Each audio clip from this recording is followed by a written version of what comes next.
Good day to you. This is Galactic bringing you the second in our sequence documenting the origin of man. In the previous lecture, about an hour long, we covered Darwinianism and how we need a new model since that has been thoroughly disproved.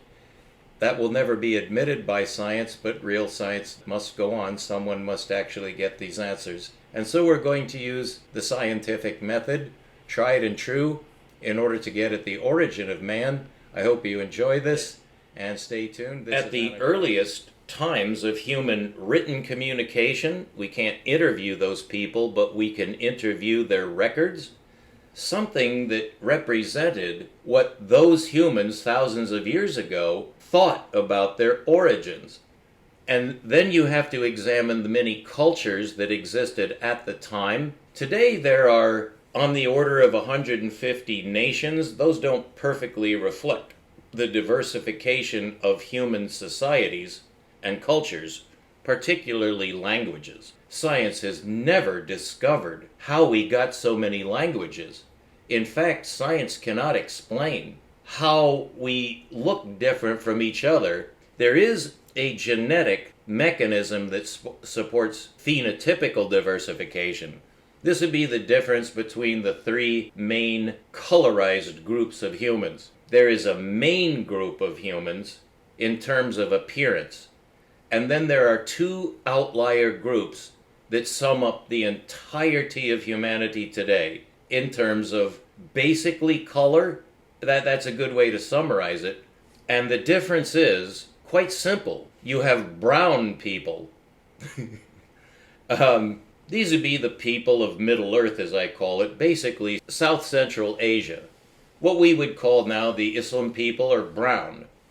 Many of the people in the Mediterranean look brown. The people of India are dark brown. The people of China are a lighter color of brown with very distinct eye feature. Actually, our eyeballs are very much similar throughout the different peoples on Earth. There's not much difference in eye structure, but the area of the eyelids. But that can be explained phenotypically, and this is a very interesting aspect of the discoveries made in DNA, that even though the code can't change, what can happen by a very natural process of selection is certain features, but never outside the locked genome. Those are called genotypical changes. Those never occur. That is what was disproved in Darwin's theory. There is never a change in the structure. What there is a change in is the organization of the dominant and recessive qualities in the genetic microstructure. Those can be passed on, and that's what shows up in the difference in coloration of people, yielding at the center, by far the most people on Earth are brown, according to the guideline I just taught you. The Chinese are very interesting, that is the Oriental people, in that they're a distinct subgroup of the brown people, but they're definitely brown. Just as the Islam people are, and you could say even the people of the subcontinent of India. Although they're different, they're darker skinned, but the two outlier groups of the brown people are the whites and the blacks. This is a gross oversimplification, and no self-respecting scientist would be happy with the terms black and white. It's puerile to describe people in such simplistic terms, but in a broad stroke, it's legitimate.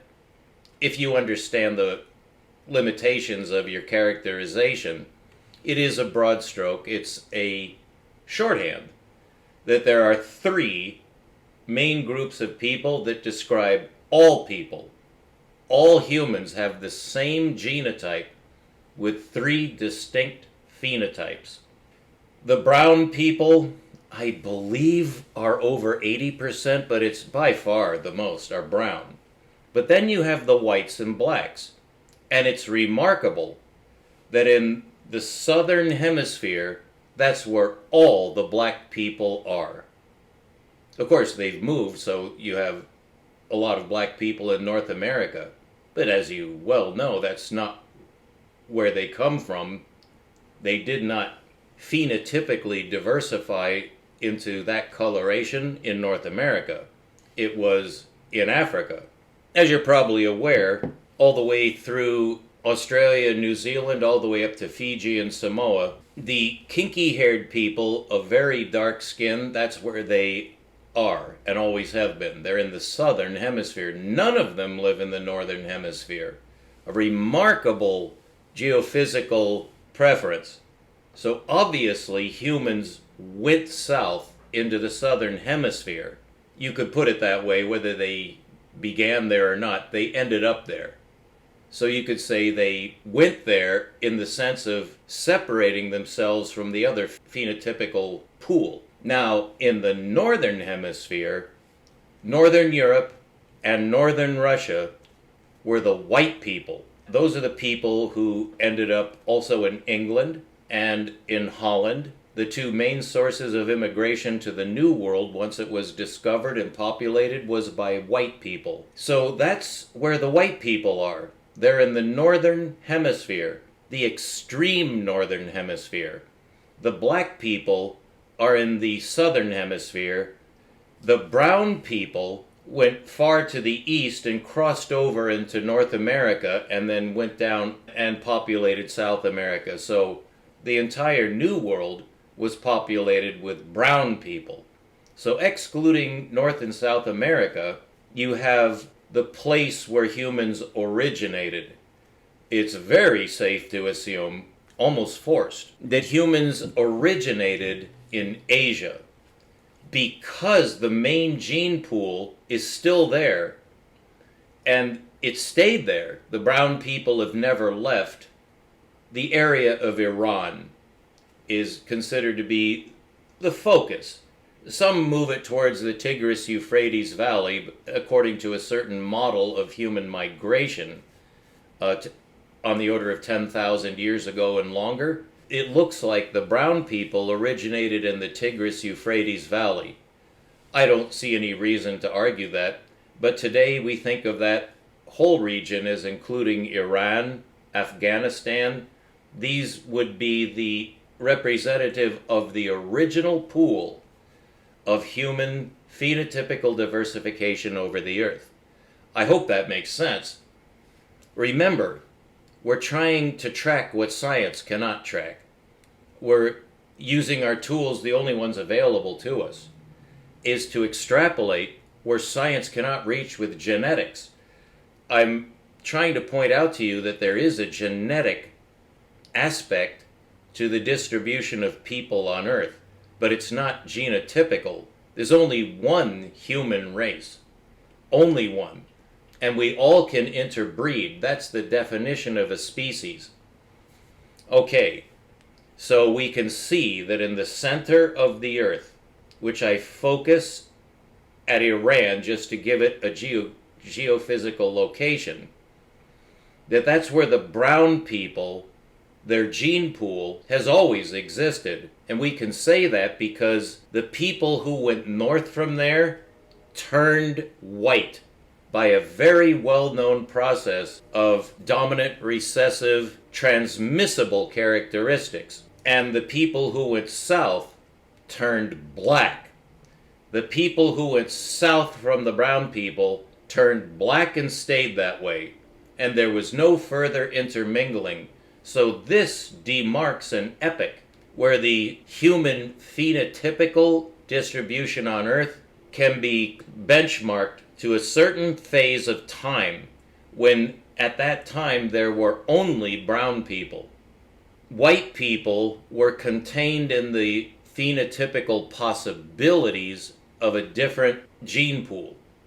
A phenotypical gene pool, no change in the genetic structure except internally configured possible changes that were transmissible. What that means is we have a very, very important index into our chronological past, that at some time, a time which we would now wish to delimit if we can, there was a time when the white people branched out and began forming the white phenotype. The white gene pool appeared in the northern latitudes. And it would have to have been about the same time as the black gene pool appeared in the southern hemisphere, leaving the brown people to essentially what we would have to call the original gene pool.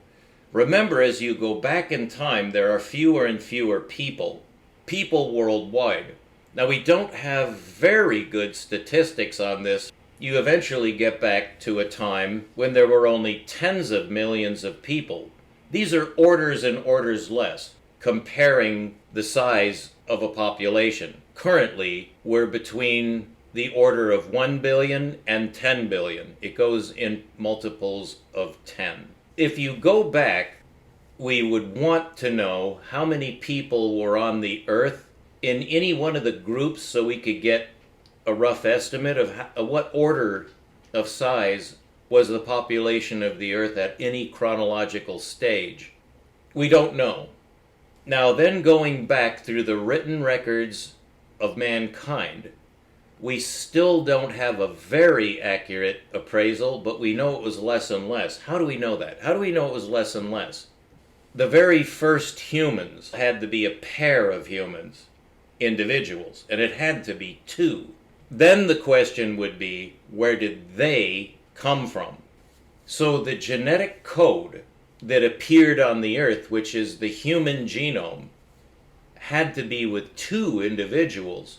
You can make it a logical induction about the origin of the human species. In order to break the recursion, which has no solution, we can't. It's like trying to define the edge of the universe. You can't. It can't be done. Well, it's the same thing with anything in its ultimate origin. Cannot be explained scientifically. That is a fact. So what can we do so as not to break what we know is true of science, that it can answer any logical question? With this exception, you can't get the origin of anything. That is the ultimate origin.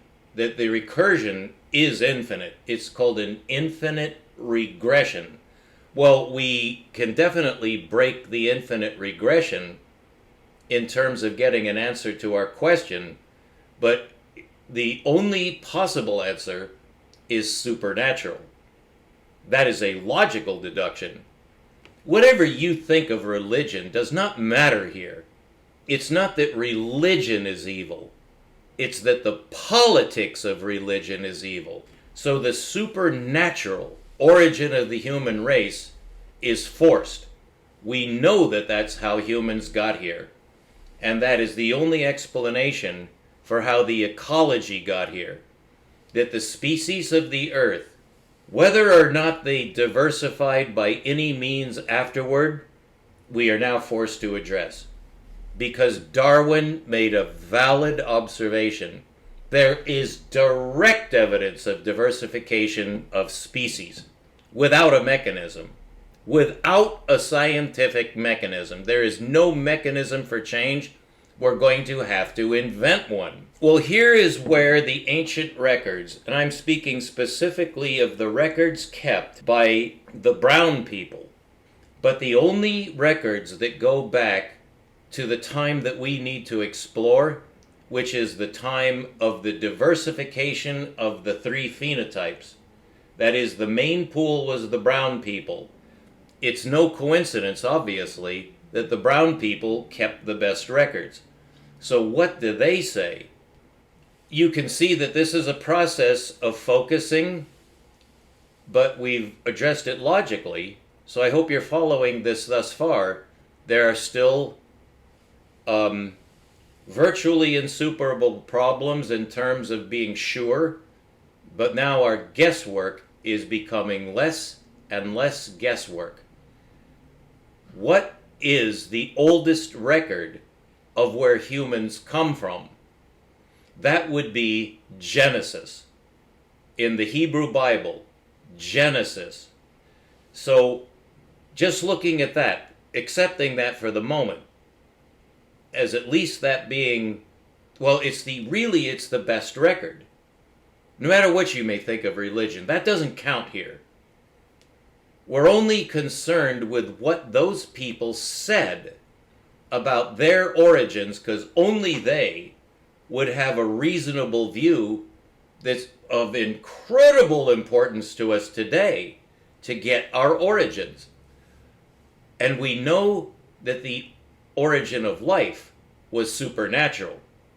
And the origin of, I'll just say, the proto-species, before anything else might have happened to them, in terms of diversification, even according to what Darwin may have validly suggested. He certainly had strong evidence for the diversification of species. But how can we get back to the logical origin? And the question we're really asking is, where do humans come from? Because if we can get that answer, we'll have a tremendous inroad into getting an answer to where did the ecology come from? And from that, where did life come from on Earth? Those are the three main questions. But it's the first one we want first. Where did humans originate on the Earth? All right. The records which are today called Genesis, I did advanced and detailed study into what that record says. That is Genesis. So we need to first of all define what we mean by the Genesis record. It can be shown logically that the Genesis record is a series of documents. It would have to be because it covers an enormous span of time. Which is what? Well, where the Genesis record ends is essentially with the second generation after Abraham. So Abraham is a major benchmark because this man, we know he existed, Abraham. He's one of the earliest men of whom we have a reliable record. So he was a real man. He was the father of a man named Isaac, among others. And Isaac produced a second generation after Abraham. And as you know, from the mnemonic, I'll call it, Abraham, Isaac, and Jacob, this is the origin of the Israelis. They weren't Israelis at the time, but that's where they ended up, the Israelis. And of them, we have a lot of records from the time of Jacob. So Jacob marks the beginning of what became the Israelis. Now that was the same generation in which, I'll put it this way, the two generations after Abraham are the known origin of the what are today called the Semitic people, but not quite accurately. By the way, technically speaking, if you were anti-Semitic, you would be anti-brown people, essentially. So anti-Semitism is a juvenile term. It's valid in sociology because men, of course, are hateful and foolish and superstitious. So anti-Semitism arose from out of the depths of the human sinful condition. But it's an illogical proposition to even, no matter how you construe it, you shouldn't be anti-human in any way. Biologically, you're denouncing a whole DNA gene pool. That's absurd. So, we do have Abraham. Now we want to go backwards from Abraham. And that is the first 12 chapters of Genesis. So we're not talking about all of Genesis, which is 49 chapters long. So we can no longer talk about Genesis as such. We need to section it because we're going back in time. So now we're only talking about the first 12 chapters of the book called Genesis to get the origin of the human race somehow, get the evidence that we do have. If you go back from Abraham, you can look at the record to see how it describes where Abraham originated genetically. It can be traced back to Noah, and that's the correct pronunciation of Noah. Noah. And you can say it either way, it doesn't matter, as long as you know of whom you're speaking. Noah was several generations before Abraham, but the lineage is traced. And the Hebrew people that name Hebrew comes from one of the progenitors of Abraham named Heber. So now we need to go back from Heber. That can be traced in the record to Noah. And Noah, of course, is a very famous character who's ridiculed no end for obvious reasons. He built an ark and floated above the floods. We're not interested in your opinion on whether this is myth or not. We need the myth, whether it's true or not, in order to get our only inroad into a scientific question of where did humans come from. So, according to the record, in the first 12 chapters of Genesis, you can trace it back to Noah. And here, we need to be sure of where the text came from. Who wrote the first 12 chapters of Genesis? I did, by far, the most in-depth study of any modern Bible scholar into that question when I was in my 20s and 30s. I've been after this a long time. I am a Bible scholar, but I concentrated on Genesis for this reason, because I knew that natural selection was a lie, and I wanted the truth, and I wanted it. See, the only source we have is Genesis, but now I want to change that name to the correct name for that body of texts that comprises an enormous span of time, because it purports to go back to the first two humans, Adam and Isha. Okay, so it's Adam and Isha. Grow up. Adam and Isha is correct. So, what's that time span? Before answering that question, we need to have some idea of who wrote these texts. So I'm going to tell you the results of my analysis based largely on excavations done in Babylonia in the 1930s approximately, where it was uncovered from archaeological evidence, first evidence of the oldest written records of mankind were on clay tablets, okay? This is a fact. Nobody denies that. Now, it does not say in the records of those first 12 chapters of Genesis how it was transmitted. For all we know, it could have been verbal. The text itself does not clearly say, except in one place is strong evidence for how these records were transmitted. But without going into that great detail, just in general, approaching our topic logically and focusing down in the only method we have open to us to answer this scientific question, we're homing in on the oldest known rational evidence of any kind of where humans came from, because science has no idea. So we have to rely on these records. That means we need to validate the records in some way. Who wrote them? How were they transmitted? Now, without going into that great detail, I want you to know that there was a very astute observer who was well acquainted with the excavations in Babylonia of these very ancient clay tablets and how information was transmitted in written form at the time of Genesis.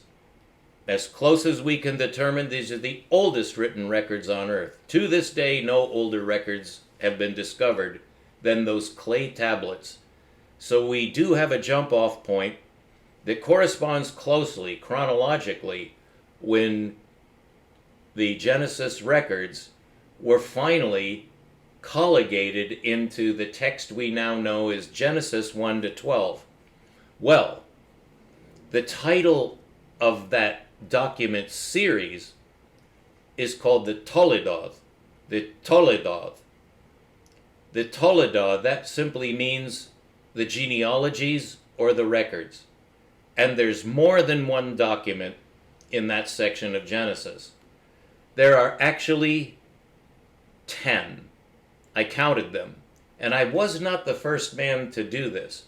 The first man to do that was an Englishman who did live in the 1930s, so he's freshly acquainted with the new discoveries. And he was a good scientist, in my opinion. And he wrote a book, which I ended up acquiring with some difficulty through a used bookseller, but he got me this book by Wing Commander J.P. Wiseman, Wiseman. If you're astute, you can find this book for free online, and I should have links for that, and I'll try to get around to it. But I'll tell you the results of Wing Commander J.P. Wiseman's scientific evaluation of the Toledoth, the 10 records that are the oldest records we have of human origin. So now we've narrowed it down to 10 documents. These are in chronological order, and they are sequenced in the Toledoth, such that we have 10 distinct records with a good deal of internal information, not only who composed those, but how they were transmitted. And again, I won't go into great detail on that because that's supportive documentation of the validity of these documents. They definitely have validity, and how far you're willing to accredit them, I hope that you're a real scientist. Excuse me. So, we're getting to the nexus. What do these 10 documents say about the origin of humans? In order, going backwards in time, we have a record which is signed by one of the ancestors of Abraham. The 11th document is about Abraham, and the 12th document is about Israel. And that's where Genesis ends in the 49th chapter, with those 12 documents. But the first 10 precede Abraham. So going backwards in time, you can go step by step backwards to the first record. And the first record would be Toledoth 1. I will call it that.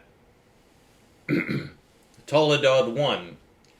How many chapters of Genesis does that cover? It covers 1 chapter.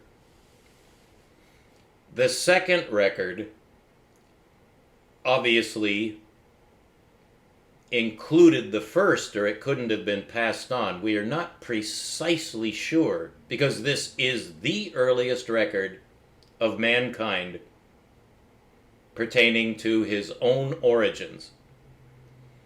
So that record begins at Genesis 1 and ends at Genesis 2:4 with a signatory indicating who wrote the text.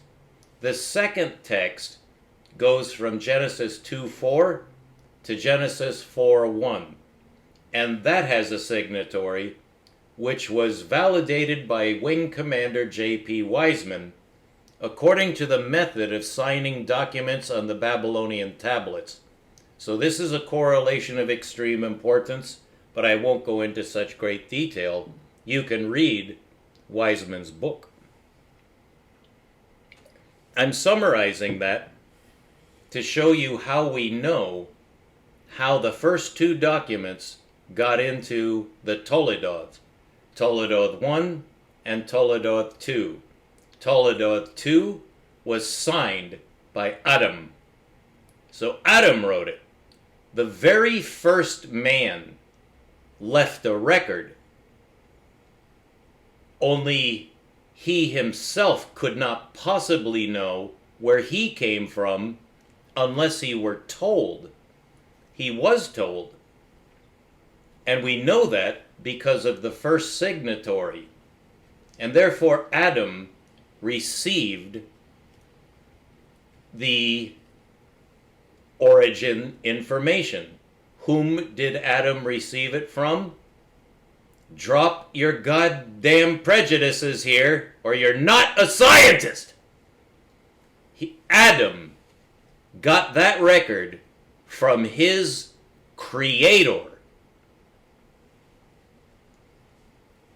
And we have more than ample evidence of what and who that was.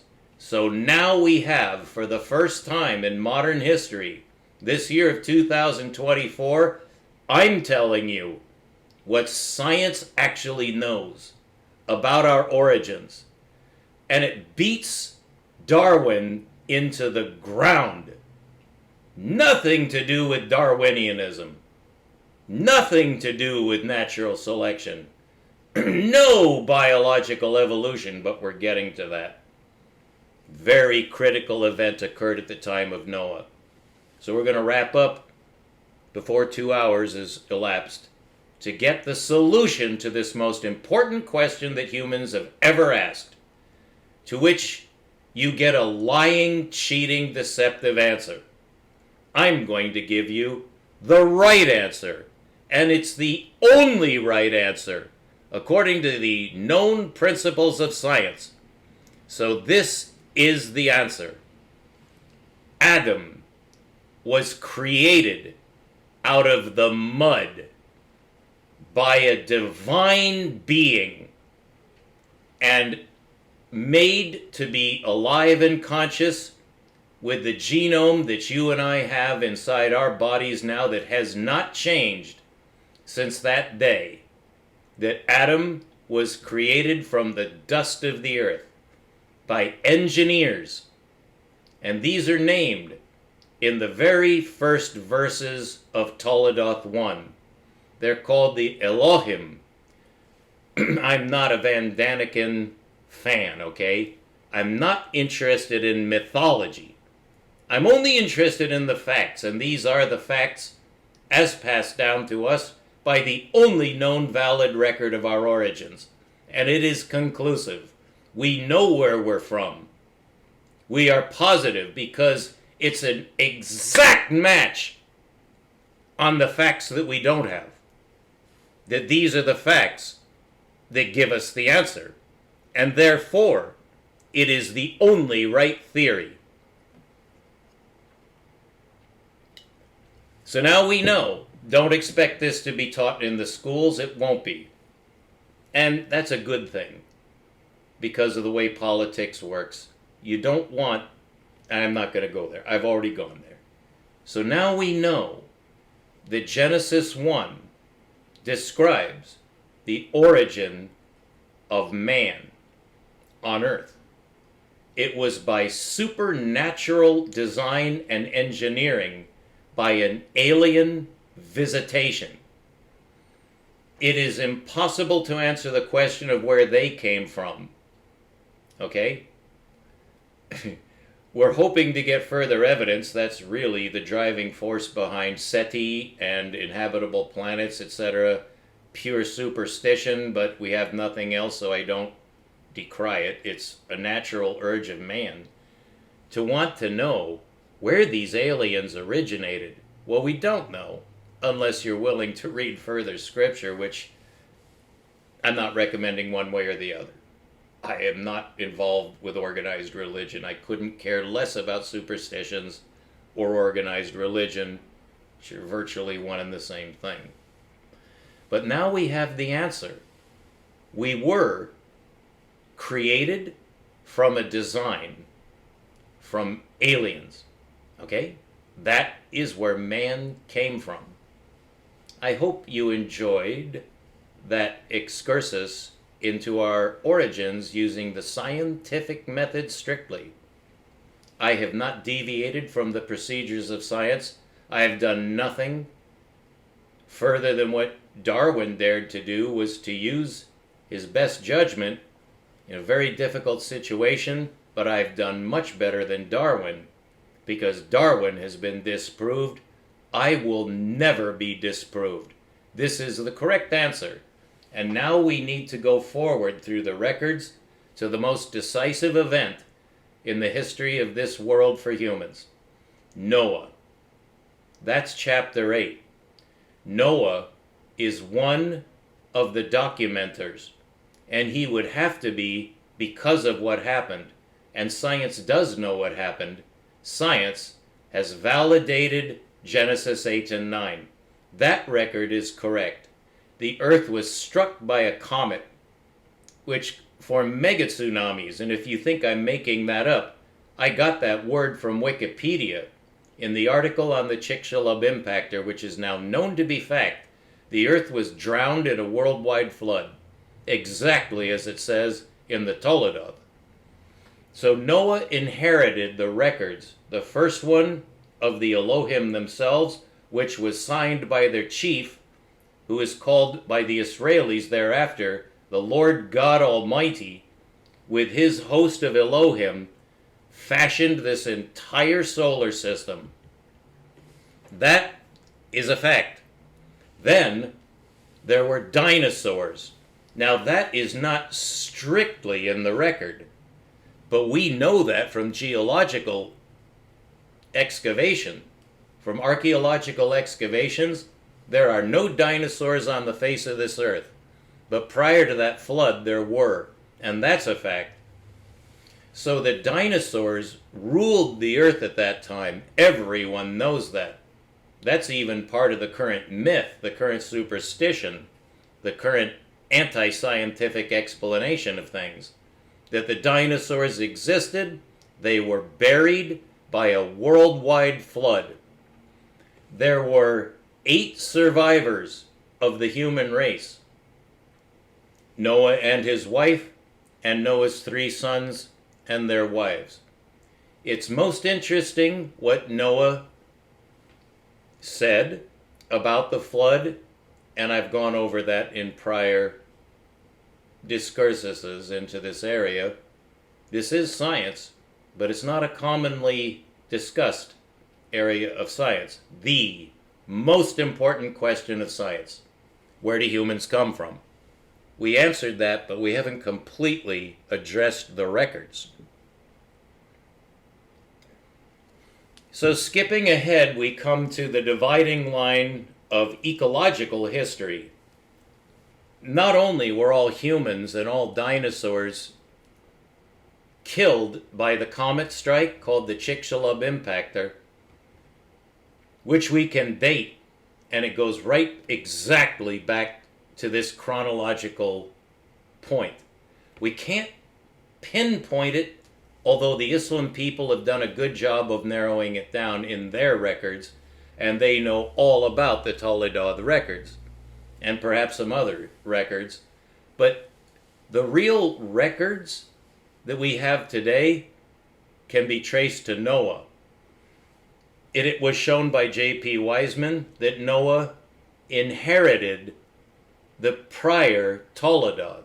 So Noah preserved those records from before the flood, and that forms the first 7 chapters of Genesis. Those are the original Toledo, which Noah passed on to his future generations. And here's where we get some answers that are absolutely undeniable. Because Noah had 3 sons. Currently on the face of the earth today, just to begin to draw a correlation, there are 3 main phenological groups. Could those possibly be correlated with Noah's sons? Absolutely yes. That is absolutely correct. The three so-called color races, this is the phenotypical diversification of the human genome after the flood. The brown people, the whites and the blacks.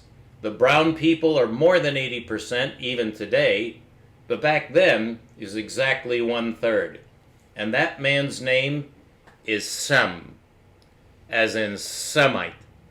Shem is one of the sons of the flood. That man is an antediluvian.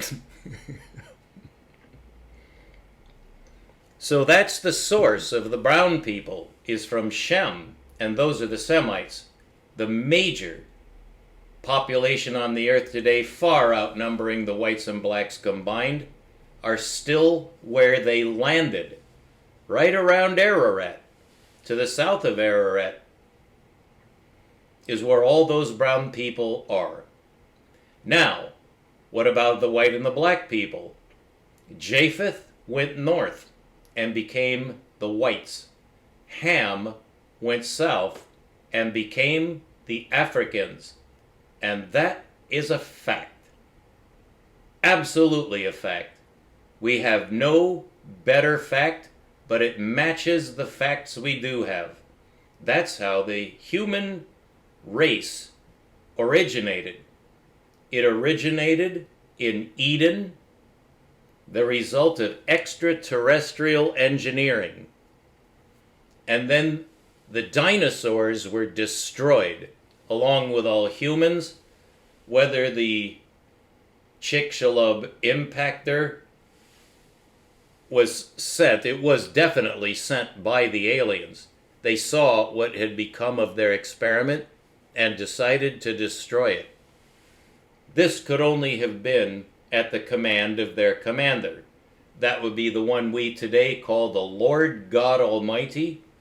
And he certainly was almighty. Not only did he engineer the entire solar system, including the rings of Saturn and everything else. Those, by the way, those planets are the stars that were created on the fourth day, according to the earliest record we have in history, Toledot 1. So that's where the solar system came from. The aliens engineered it. They engineered the Earth, and they put all life onto the Earth at that time. Then they discovered that their experiment had gone awry. The record says that it's because of the humans that everything was destroyed. But actually there's something else you need to notice, and that's that all the dinosaurs were destroyed at that time and are not on the earth anymore. That is a fact. They're now oil fields. So there's a tremendous design behind what's going on the earth today, because the last oil fields are exactly in the location where Revelation says will be Armageddon. And so is Israel, with the backing of the United States. And who needs that oil? The United States and Western Europe. You New Testament Bible scholars will be able to put together the 10 heads, the 7 kings, and the 10 horns. Obviously Europe. And then there's the beast, which controls everything. It's obviously Israel and the United States. Clear and plain as day. They need the oil that the brown people have. You'll also notice